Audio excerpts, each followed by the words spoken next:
லூக்கா 1ஆம் அதிகாரம் 26 31 வசனங்கள்.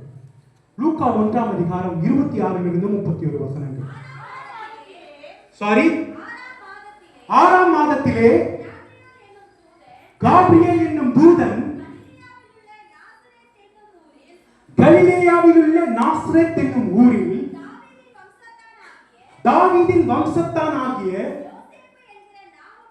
யோசேப்பு என்னும் நாமமுள்ள ஓகே ஒரு கன்னிகையின் இடத்திற்கு தேவனாலே அனுப்பப்பட்டான். அந்த கன்னிகையின் பெயர் மரியாள். அவள் ஸ்திரீகளுக்குள்ளே நீ ஆசீர்வதிக்கப்பட்டவள் என்றான். அவளோ அவனை கண்டு அவன் வார்த்தையினால் கலங்கி இந்த வாழ்த்துதல் எப்படிப்பட்டதோ என்று சிந்தித்துக் கொண்டிருந்தான். மரியாளே, நீ பயப்படாதே, நீ தேவனிடத்தில் கிருபை பெற்றாய். இதோ நீ கர்ப்பவதியாகி ஒரு குமாரனை பெறுவாய், அவருக்கு இயேசு என்று பெயரிடுவாயாக. ஆமென். இங்கே கன்னிகைக்கு தேவதூதன் சொல்லுகிறார். யாருக்கு சொல்றாரு? கன்னிகைக்கு. அந்த வேர்டை நம்ம அண்டர்லைன் பண்ணணும். கன்னிகைக்கு தேவனால் சொல்லப்படுகிற, தேவதூதனால் சொல்லப்படுகிற வார்த்தை, கிருபை பெற்றவளே வாழ்க, கர்த்தர் ஸ்திரீகளுக்குள் வா. கிருபை பெற்றவளே வாழ்க, கர்த்தர் உன்னோடு கூட இருக்கிறார், ஸ்திரீகளுக்குள்ளே நீ ஆசீர்வதிக்கப்பட்டவன். யாருக்கு சொல்லப்படுகிற வார்த்தை? கன்னிகைக்கு சொல்லப்படுகிற வார்த்தை. இந்த வார்த்தைகளை கேட்ட பிறகு மரியாள் கலங்குகிறார்கள். கலங்கி ஐயோ இந்த வார்த்தைகள் எப்படிப்பட்டதோ என்று சிந்தித்துக் கொண்டிருந்தார். ஏன்? தப்பா ஏதாவது சொன்னாரா? தப்பா ஏதாவது சொன்னார் தூதர்? இன்னைக்கு கவலைப்படாதிருங்க என்று சொன்னா என்னது? கவலைப்படாம இருக்கணுமா? ஐயோ கவலைப்படாம இருக்கணுமாமே, எப்படி கவலைப்படாம இருக்கிறது என்று கவலைப்படுவதே சிலருடைய கவலை. ஸ்திரீகளுக்குள் ஆசீர்வதிக்கப்பட்டவரே, கிருபை பெற்றவளே வாழ்க, கர்த்தர் உன்னோடு கூட இருக்கிறார் என்று சொல்ல இந்த அம்மா கலங்கி சிந்தித்துக் கொண்டிருந்தார்கள். உடனே தேவதூதன் மரியாதை பார்த்து சொல்லுகிறார், பயப்படாதே, நீ கர்ப்பவதியாகி ஒரு குமாரனை பெறுவாய்.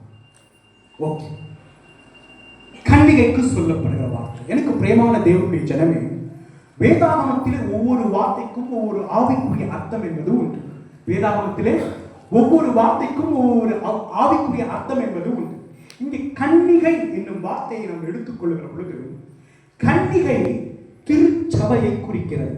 கன்னிகை திருச்சபையை குறிக்கிறது. ஒரு உதாரணத்திற்கு மத்தேயு வாசிக்க வேண்டாம். மத்தேயு 25ஆம் அதிகாரத்திலே 10 கன்னிகைகளை பார்ப்போம். அதிலே 5 புத்தியுள்ள கன்னிகைகள், 5 புத்தியில்லா கன்னிகைகள். இந்த கன்னிகைகள் யாருக்கு ஒப்பாய் இருக்கிறது என்று நாம் பார்க்கிற பொழுது திருச்சபைக்கு ஒப்பாய் இருக்கிறது. ஓகே, இப்பொழுது கன்னிகை என்றால் யார்? CSC saint Peter church. கன்னிகை என்றால் யார்? Very good. கன்னிகை நாம், நாம் புருஷர்கள் கூட சொல்லணும். கன்னிகை என்றால் நாம. அன்றைக்கு மரியாள் என்னும் கன்னிகைக்கு தேவதூதனால் வார்த்தை சொல்லப்பட்டது. கிருபை பெற்றவளே வாழ்க, கர்த்தர் உன்னுடனே இருக்கிறார், ஸ்திரீகளுக்குள்ளே நீ ஆசீர்வதிக்கப்பட்டவள் என்று. இன்றைக்கு திருச்சபையாகிய கன்னிகையாய் இருக்கும் நாம் தேவதூதனிடத்திலிருந்து அந்த வார்த்தைகளை பெற்றுக் கொண்டிருக்கிறோமா? இதுதான் கேள்வி. எப்படி? தேவதூதன் நம்மை பார்த்து, கிருபை பெற்ற கன்னிகையே, திருச்சபையே நீ வாழ்க, கர்த்தர் உன்னோடு கூட இருக்கிறார், நீ எல்லா திருச்சபைகளிலும் ஆசீர்வதிக்கப்பட்ட திருச்சபை, அதாவது ஸ்திரீகளுக்குள்ளே நீ ஆசீர்வதிக்கப்பட்டவள் என்று திருச்சபையை பார்த்து தேவதூதன் சொல்ல முடியுமா? நம்மை பார்த்து தேவதூதன் இந்த வார்த்தை சொல்ல முடியுமா? இந்த வாக்குதல் திருச்சபைக்கு உண்டானதா? ஒருவேளை உண்டாயிருக்குமாகில் நாம் கிருபை பெற்றிருப்போம். ஆனால் தேவன் நம்மோடு இருப்பார். ஆனால் ஸ்திரீகளுக்குள்ளே, அதாவது திருச்சபைகளுக்குள்ளே நாம் ஆசீர்வதிக்கப்பட்டவர்களாய் இருப்போம். ஆனால் நமக்கு ஒண்ணு கிடைச்சிருக்கும். என்ன தெரியுமா? கர்ப்ப வேதனை. கர்ப்பம் தரித்திருப்போம்.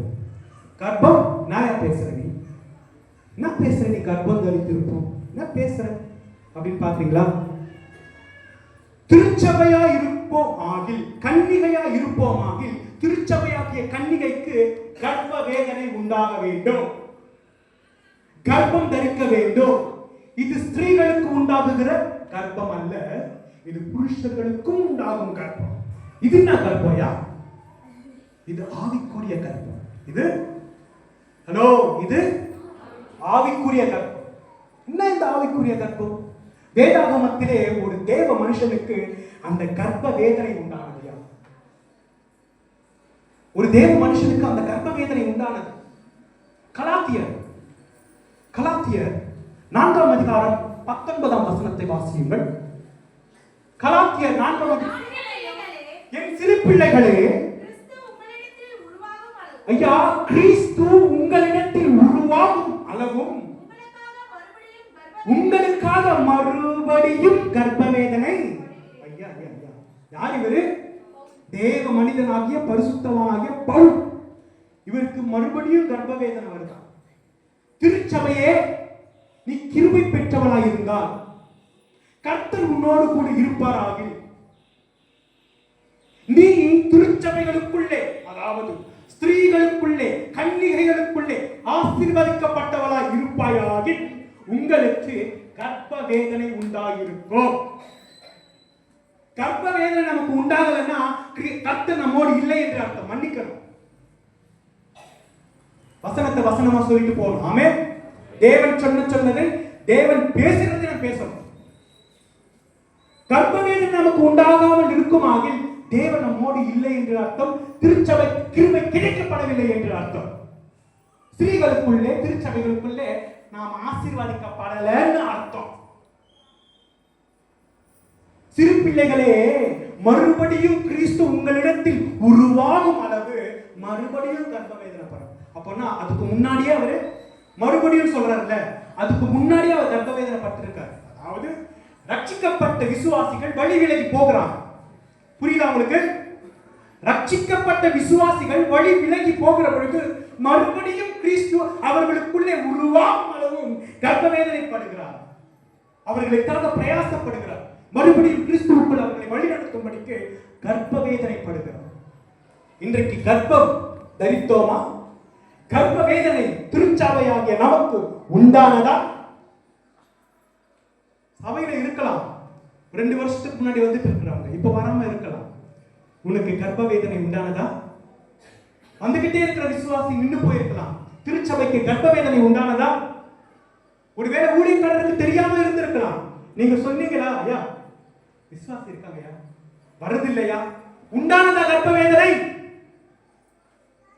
நீ ஆசீர்வதிக்கப்பட்டவளாய் இருப்பாயாக, கிருபை பெற்றவளாய் இருப்பாயாக, கர்த்தர் உன்னோடு கூட இருப்பாராக, கர்ப்ப வேதனை உங்களுக்கு உண்டாகும். ஆமென், ஆமென். கர்த்தருடைய ராஜ்யத்திற்காக அநேக ஆத்துமாக்களை நீங்கள் சேர்ப்பீர்கள். ஆத்துமா பாரம், அதுதான் கர்ப்பம் தரிப்பது, கர்ப்ப வேதனைப்படுவது. அன்றைக்கு மரியாளுக்கு அந்த கிருபை கிடைத்தது. ஆனால் திருச்சபையாகிய நாம் பரம மணவாளனுக்காய் ஆயத்தப்படுகிற கன்னிகையாய் இருக்க இந்த கன்னிகைக்கும் அந்த பாக்கியம் கிடைக்க வேண்டும். ஆமென், ஆமென், ஆமென். மேலும் சிஎஸ்ஐ சென்ட் பீட்டர் சர்ச்சுக்கும் அந்த பாக்கியம் கிடைக்க வேண்டும். அல்லேலூயா, அல்லேலூயா.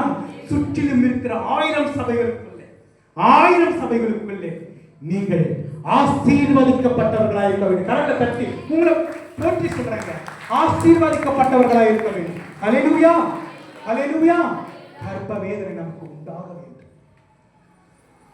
ஐயோ, எனக்குள்ளேயே கிறிஸ்து உருவாகல, நான் எங்க கர்ப்ப வேதனை போடுவேன்? சிலருடைய மனநிலை இல்லை.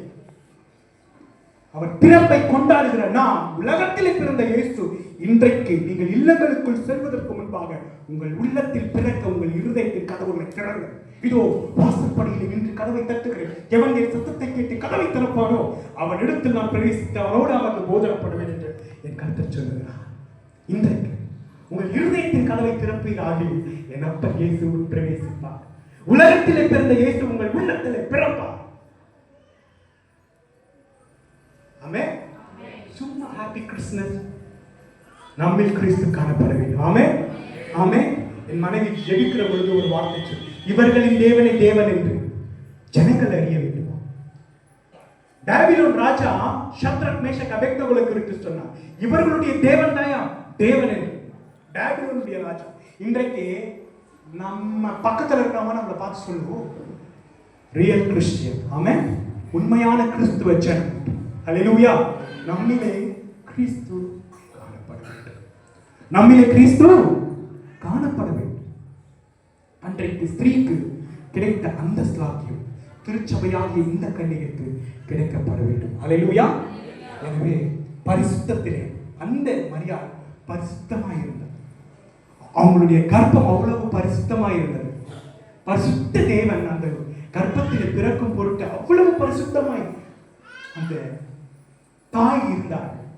இன்றைக்கு அந்த பரிசுத்தத்தோடு நாம் வாழுகிற பொழுது, அந்த பரிசுத்தத்தோடு நாம் வாழ விரும்புகிற பொழுது, கர்த்தராகிய இயேசு நம் உள்ளங்களுக்குள்ளும் நம் இல்லங்களுக்குள்ளும் பிறப்பார்.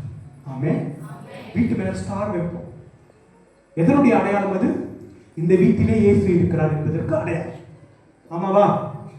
இந்த வீட்டிலே இயேசு இருக்கிறார் என்பதற்கு அடையாளம் அந்த ஸ்டார். ஐயா, என்னுடைய தகப்பன், ஆவிக்குரிய தகப்பன் ஒரு ஆர்டிக்கல் எழுதினார்.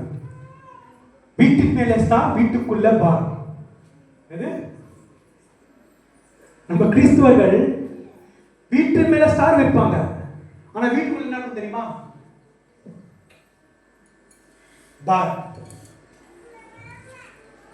நல்லா குடிச்சிட்டு காலையில் ஆண்டவராகிய இயேசுவே, இறைமகன் இயேசுவே, நோ யூஸ், கர்த்தர் மன்னிக்க மாட்டார். வீட்டின் மேல ஸ்டார் வச்சா போதாது, நீங்க ஸ்டாரா மாறணும். ஆமென். அன்றைக்கு நட்சத்திரம் சாஸ்திரிகளுக்கு வழிகாட்டியது. இன்றைக்கு நீங்கள் நட்சத்திரத்தை மாற்றுகிறவர்களாய் அல்ல, நட்சத்திரத்தை உங்கள் வீடுகளிலே மாற்றுகிறவர்களாய் அல்ல, நீங்களே நட்சத்திரங்களாக மாற வேண்டும். கிறிஸ்துவின் பிறப்பின் நோக்கத்தை அறியாத அழிந்து போகிற ஆத்துமாக்களை கிறிஸ்துவுக்குள் வழிநடத்தும் நட்சத்திரங்களாக நீங்கள் மாற வேண்டும். ஆமாதானே? நட்சத்திரங்களாக நீங்க மாறணும். நீங்க தான் நட்சத்திரம். ஹல்லேலூயா. நீங்க தான் நட்சத்திரம். ஹல்லேலூயா. நட்சத்திரங்களாக மாற வேண்டும். அன்றைக்கு கன்னிகைக்கு கிடைத்த ஸ்லாக்கியம் இந்த கன்னிகைக்கு, சென்ட் பீட்டர் சர்ச்சுக்கு கிடைக்கட்டும். ஆமென், ஆமென். தூதன் உங்களை பார்த்து சொல்லட்டும், கன்னிகையை நீ வாழ்க. வாழ்க கோஷம் யாருக்கே போடுவோம்? இன்னும் ஒரு 6 மந்த்ல தெரியும். தலைவர் தூதன் கன்னிகையை பார்த்து கோஷம் இருக்கிறார். கன்னிகையை வாழ்க, கிருபை பெற்றவளை வாழ்க. ஏன்னா கர்த்தர் உன்னோடு கூட இருக்கிறார். கர்த்தர் உன்னோடு கூட இருக்கிறார். ஸ்திரீகளுக்குள்ளே நீ ஆசீர்வதிக்கப்பட்டவள். பரம மணவாளனாகிய கர்த்தருக்காய் 1000 ஸ்திரீகள் ஆயத்தப்படுகின்றன. அதாவது ஆயிரக்கணக்கான திருச்சபைகள் ஆயத்தப்படுகின்றன அவரை எதிர்கொண்டு போகும் பொருட்டு. ஆனால் உன்னத பாட்டிலே சாலமோனுக்கு 1000 பேர். ஆனால் சாலமோனுக்கு பிடித்த கன்னிகை யார் தெரியுமா? ஷூலமி. 1000 பேர்களுக்குள்ளே சிறந்த திருச்சபையாய், சிறந்த கன்னிகையாய் ஷூலமியை போல நீங்கள் இருக்கும்படி பரிசுத்தத்தை காத்துக்கொள்வோம். அவருக்கு விருப்பம் உண்டாகும் வாழ்க்கையை நாம் வாழ்வோம். ஆமென், ஆமென், ஆமென்.